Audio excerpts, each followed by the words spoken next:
Hello hello hello hello hello. আমরা তাহলে আয়ত ঘনকের বা সমকোণী চৌপলের সমগ্র তলের ক্ষেত্রফল, তার আয়তন আর কর্ণের দৈর্ঘ্য, এই তিনটা আমরা জেনে নিয়েছি। এইবারে আমরা ঘনক ঘনকের ক্ষেত্রে এই তিনটা জিনিস জান। তো একটা আয়ত ঘনক ঘনক কখন হয়ে যাবে? না স্যার, যখন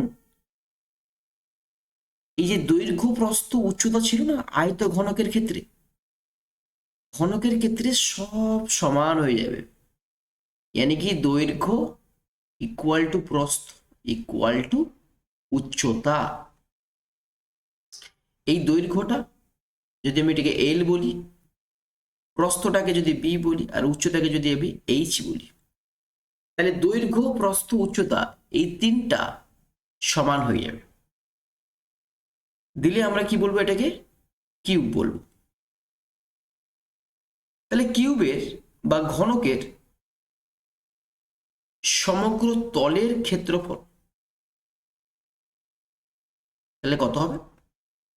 ঘনক মানে তুমি যেটা দেখেছো লুডোর ছক্কা, মানে হ্যাঁ না? তো লুডোর ছক্কা যেটা হয় সেটা হচ্ছে ঘনক আকার, হ্যাঁ কি নেই? কেন, তার দৈর্ঘ্য প্রস্থ উচ্চতা সব সমান হবে। তাহলে আয়ত ঘনকের যে দৈর্ঘ্য প্রস্থ উচ্চতা ছিল সেটা আলাদা ছিল, কিন্তু ঘনকের কি হলো? সমান হলো। এবার যখন সমগ্র তলের ক্ষেত্রফল বলবো, বাবু তুমি মনে করতে পারছো কি আয়ত ঘনকের কি ছিল? আমি এইখানে লিখে দিচ্ছি, 2 দৈর্ঘ্য গুণিতক প্রস্থ, প্রস্থ গুণিতক উচ্চতা, আর দৈর্ঘ্য গুণিতক উচ্চতা, এটাই ছিল। বাট এখন তো সব সমান, এখন তো সব সমান। তাহলে যখন সব সমান, তাহলে এই দৈর্ঘ্য প্রস্থ উচ্চতাকে তিনটাকে আমি ধরে নিচ্ছি এ। কত একক? এ একক ধরে নিচ্ছি। ঠিক আছে, তাহলে কি হবে দেখো, সব জায়গায় আমি এ ফেলে দিব আমি। তাহলে 2 × a × a মানে a square plus a × a, কেন সব তো a, plus a × a square. তাহলে 2 × 3 a স্কোয়ার মানে কত হলো? 6x স্কোয়ার বর্গ একক। তাহলে এইটা হচ্ছে একটা ঘনকের সমগ্র তলের ক্ষেত্রফল। এবারে যদি আমরা আয়তন নিয়ে আলোচনা করি, আয়তন, তাহলে সেটা কেমন হবে স্যার? আগে তুমি বলো, প্রত ঘনকের আয়তন কত ছিল? স্যার সেটা তো ছিল দৈর্ঘ্য গুণিতক প্রস্থ গুণিতক উচ্চতা। বাট এখন তো স্যার সব সমান। তাহলে এ গুণিতক এ মানে এ কিউব। এটা কি, যে কোনো একটা বাহুর দৈর্ঘ্য, তাহলে এ কিউব ঘন একক। এটা হয়ে গেল এর আয়তনটা। আর কি আছে? না কর্ণের দৈর্ঘ্য স্যার কি হবে? কর্ণের দৈর্ঘ্য, আগে তুমি বলো আয়ত ঘনকের কি ছিল? না স্যার সেটা ছিল √, আমি আরেকটা পেজ নিচ্ছি।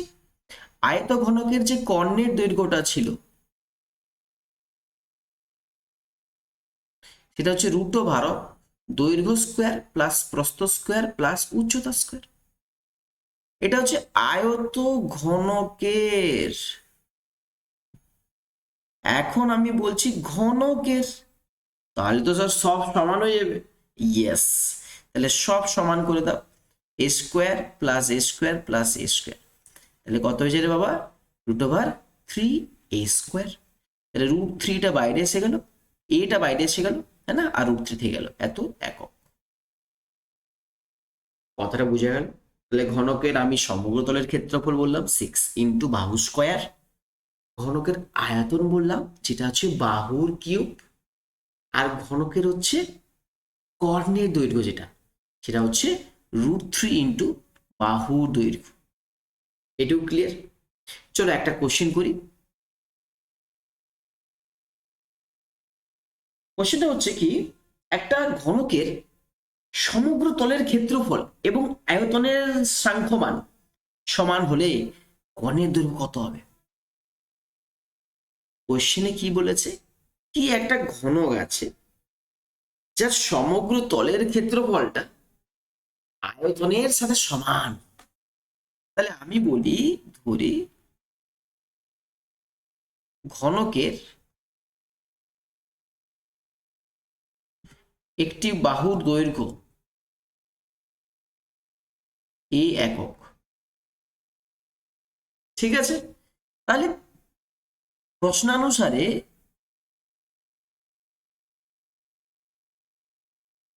যে আয়তনটা বলেছে সেটা কার সঙ্গে সমান? না স্যার, সমগ্র তলের ক্ষেত্রফলের সঙ্গে সমান। এইবারে আমরা কি করব, a cube minus 6x square is equal to 0। যদি a স্কোয়ার কমন নেওয়া হয় তাহলে কত হবে রে বাবা? a minus 6। তাহলে দুটোর প্রোডাক্ট 0, তার মানে কি হবে?